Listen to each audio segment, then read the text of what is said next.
Back friends, this is Mansi Goswami from the bioscience arena. So आज की video में हम क्विक रिकैप करेंगे, एंटीबॉडीज़ के बारे में जानेंगे, इम्यूनोग्लोबिन्स के बारे में जानेंगे और उनके सब क्लासेस के बारे में भी डिस्कस करेंगे कि इम्यूनोग्लोबिन्स को और उन्हीं को ही हम एंटीबॉडीज़ बोलते हैं, उनको आगे किस किस में क्लासीफाई किया है, उनके मेन फंक्शन क्या होते हैं, स्ट्रक्चर क्या होते हैं और कहाँ पर प्रेजेंट होते हैं।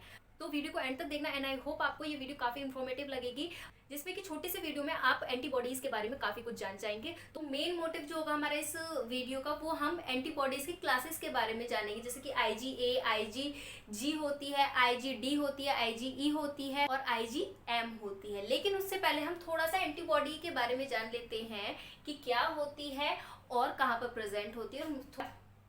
एंटीबॉडीज बनाता कौन है? हमारी बी सेल्स बनाती है, लिम्फोसाइट सेल्स होती है हमारे इम्यून सिस्टम में, बी सेल और टी सेल। तो उनमें से बी सेल्स हमारी एंटीबॉडीज का सिंथेसिस करती हैं। अब उसके बाद ये जो एंटीबॉडीज होती हैं ये कहाँ प्रेजेंट होती हैं? बी सेल के ही मेम्ब्रेन के ऊपर प्रेजेंट होती हैं। और ये जो एंटीबॉडीज होती हैं, प्लाज्मा सेल्स जो होती है हमारी, वो भी सीक्रेट करते हैं। अब बेसिक स्ट्रक्चर क्या है हमारे एंटीबॉडी का? अगर हम नॉर्मली देखें, जनरली किसी डायग्राम में भी देखें, तो हमें कुछ वाई शेप का हमें एंटीबॉडी दिखती है। तो ये जो एंटीबॉडी है जनरली वाई शेप की होती है, जो हम सिंपलेस्ट फॉर्म की बात करें एंटीबॉडी की। अब उसके बाद ये जो हमें हमारी एंटीबॉडी होती है कुछ इस तरीके की दिखती है, जैसे कि मैंने यहाँ पे छोटा सा रफली डायग्राम बनाया है। तो जिसमें कि क्या होती है, दो आइडेंटिकल एंटीजन बाइंडिंग साइट होती है। कहने का क्या मतलब है, यहाँ पर हमारा कोई भी जो एंटीजन होता है वो यहाँ पर आकर बाइंड होता है। तो अगर हमारा इस तरीके का एंटीबॉडी है तो दो साइट होती है हमारी क्या, एंटीबॉडी की। इसीलिए हम इसको क्या कहते हैं, बाईवेलेंट कहते हैं। बाई मीन्स दो साइट होती है, इसीलिए हमने बाईवेलेंट लगाया है।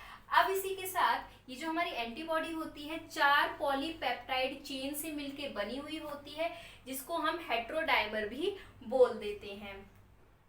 तो अब ये 4 में से 2 तो हमारी लाइट चेन होती हैं और 2 हमारी हैवी चेन्स होती हैं। लाइट चेन ये रेड कलर में जो आपको दिख रहा है ये लाइट चेन है, और ये ब्लैक में जो दिख रहा है ये हमारी हैवी चेन होती है। Light chain approximately 220 amino acids की बनी हुई होती है और हैवी चेन हमारी 440 अमीनो एसिड्स की बनी हुई होती है। अब इसके बाद अब ये जो लाइट और हैवी चेन है ये किससे बॉन्ड होते हैं? ये डाइसल्फाइड बॉन्ड से एक दूसरे से कनेक्ट होते हैं। ये बॉन्ड और ये जो 2 हैवी चेन है ये भी एक दूसरे से डाइसल्फाइड बॉन्ड से कनेक्ट होते हैं, और इसी को हम डाइसल्फाइड ब्रिज भी बोलते हैं। तो ये एक छोटा सा इंट्रोडक्शन हो गया हमारा एंटीबॉडीज का। अब हम इसके क्लासेस के बारे में देखते हैं, उनके फंक्शंस के बारे में, थोड़ा सा स्ट्रक्चर के बारे में भी। तो सबसे पहले हम बात करते हैं IgG यानी कि इम्यूनोग्लोबिन जी के बारे में। मोस्ट अबंडेंट इम्यूनोग्लोबिन है, जितने भी इम्यूनोग्लोबिन होते हैं उसमें से सबसे ज्यादा हमारा IgG पाया जाता है। और कहाँ पर? सीरम में प्रेजेंट होता है, ब्लड में जो सीरम होता है उसमें प्रेजेंट होता है। अब इसके भी सब क्लासेस किए गए हैं, इनको भी डिफ्रेंशिएट किया गया है, जैसे कि IgG 1, 2, 3 एंड 4। तो इसके भी सब क्लासेस करे गए हैं। अब इनके हाफ लाइफ के बारे में बात करें तो इनकी जो हाफ लाइफ होती है वो अप्रोक्सीमेटली 23 डेज की होती है। ये काफ़ी इंपॉर्टेंट है, कॉम्पिटिटिव एग्जाम में हाफ लाइफ पूछ ली जाती है इम्यूनोग्लोबिन्स की।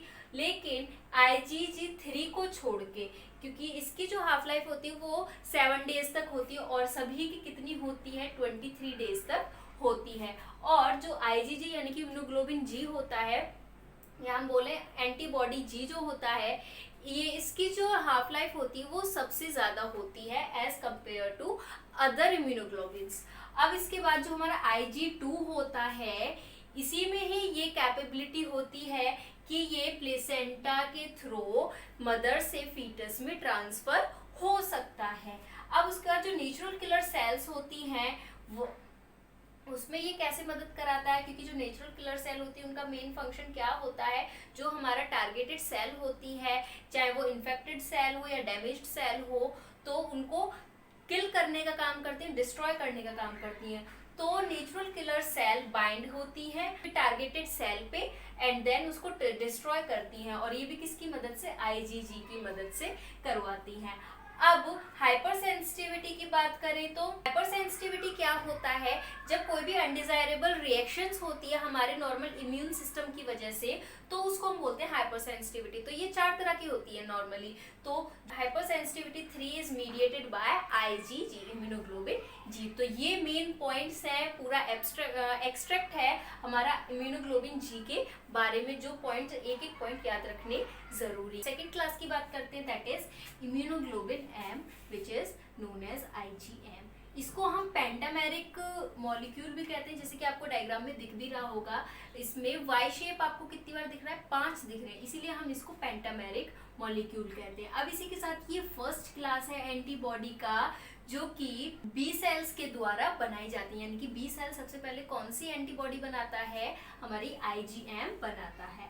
अब ये आईजीएम जो होता है, it is found on the surface of mature B cells. Mature B cells जो होती है उनकी सरफेस पे प्रेजेंट होता है, किसके साथ, आईजीएम डी के साथ। यानी कि मॉलिकुलर वेट की अगर हम बात करें तो अदर इम्यूनोग्लोबिन से काफी ज्यादा होता है, क्योंकि ये पेंटामेरिक मॉलिक्यूल होता है। तो इसका मॉलिकुलर वेट होता है अप्रोक्सीमेटली 1,80,000 तक होता है।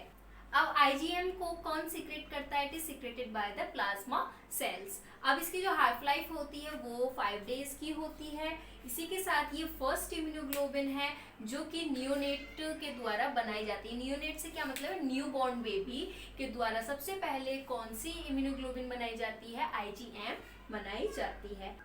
इसको हम ऐसे भी याद रख सकते हैं, जो फर्स्ट बॉर्न बेबी होता है वो उसका सबसे पहले रिलेशन किससे बनता है, अपनी मदर से बनता है, M for mother and M for ये वाला इम्यूनोग्लोबिन। तो हम इसको ऐसे भी याद रख सकते हैं, क्योंकि ये कॉम्पिटिटिव एग्जाम में पूछ लिए जाते हैं।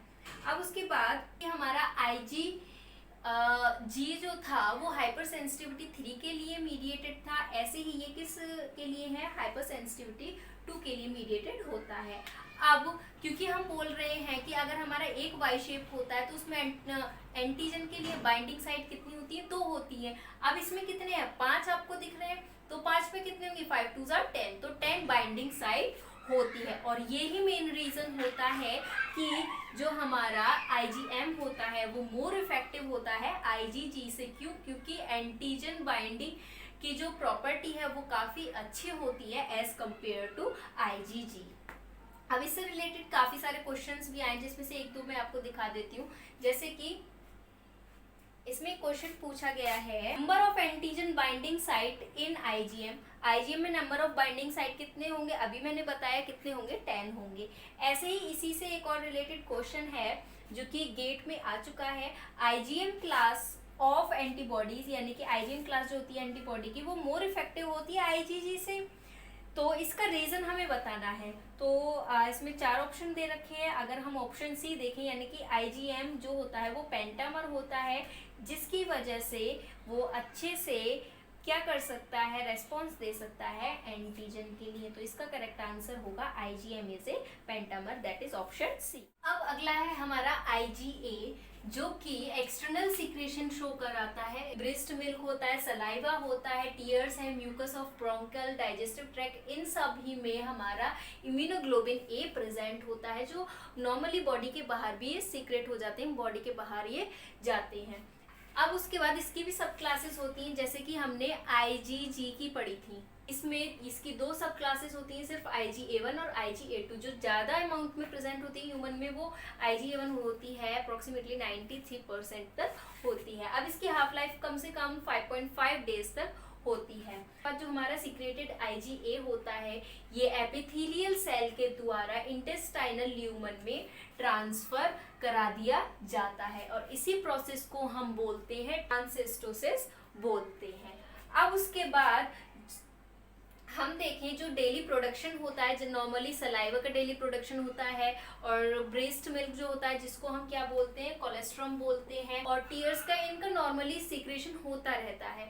तो यही बोला है कि जो डेली प्रोडक्शन होता है इम्यूनोग्लोबिन ए का, वो और अदर इम्यूनोग्लोबिन से ज्यादा होता है। अब उसके बाद हमारे 2 इम्यूनोग्लोबिन्स और बचे हैं, आईजीडी और आईजीई। आईजीडी क्या होता है, ये आईजीएम के साथ मिलकर वर्क करता है। अब इसका मॉलिक्यूलर वेट अप्रोक्सीमेटली 180 होता है, और जो वाई शेप हम एंटीबॉडी की पढ़ रहे हैं वो इसमें कितने मॉलिक्यूल होता है, सिर्फ एक होता है, जैसे कि आपको डायग्राम में दिख रहा होगा। अब उसके बाद हमारी IgE एंटीबॉडी होती है, इम्यूनोग्लोबिन होती है, ये बेसोफिल सेल्स के साथ और टिश्यू मास्ट सेल्स के साथ भी बाइंड कर सकती है और ये एंटी पैरासिटिक डिफेंस भी शो करवा सकती है। तो ये कैरेक्टरिस्टिक्स होते हैं हमारे इम्यूनोग्लोबिन्स के। अब एक लास्ट थिंग और देख लेते हैं कि ये जो हमारे इम्यूनोग्लोबिन्स होते हैं ब्लड में प्रेजेंट होते हैं, ब्लड सीरम में प्रेजेंट होते हैं, तो इनका अमाउंट कितना होता है ब्लड में, ये भी बहुत इंपॉर्टेंट पॉइंट है याद रखने वाला। तो जो सबसे ज़्यादा होता है वो हमारा IgG प्रेजेंट होता है सीरम में, अप्रोक्सीमेटली 80% तक होता है। देन IgA होता है 10 से 15%, IgM होगा उसके बाद 5 से 10% और सबसे कम होता है हमारा IgE जो कि 1% से कम होता है। जो हमारा IgD होता है वो भी हमारा 1% से कम होता है। तो हम इसको ऐसे याद रख सकते हैं GAME गे।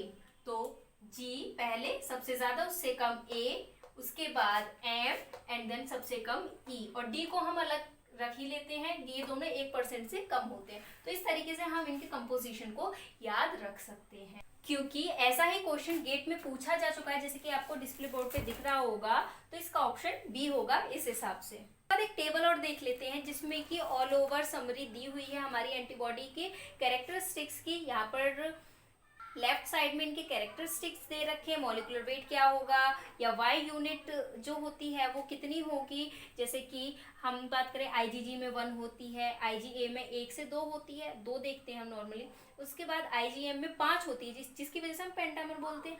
अब परसेंटेज ब्लड में कितनी होती है ये जो कि मैं अभी बता चुकी हूँ। प्लेसेंटा के थ्रू ये जो इम्यूनोग्लोबिन्स होते हैं ट्रांसफर हो सकते हैं या नहीं हो सकते हैं। तो प्लस है इट मीन्स हो सकते हैं, और नेगेटिव है इट मीन्स नहीं हो सकते हैं। यहाँ खत्म होती है हमारी आज की वीडियो, जिसमें कि हमने एंटीबॉडीज के बारे में बहुत इंपॉर्टेंट कैरेक्टरिस्टिक्स के बारे में जाने।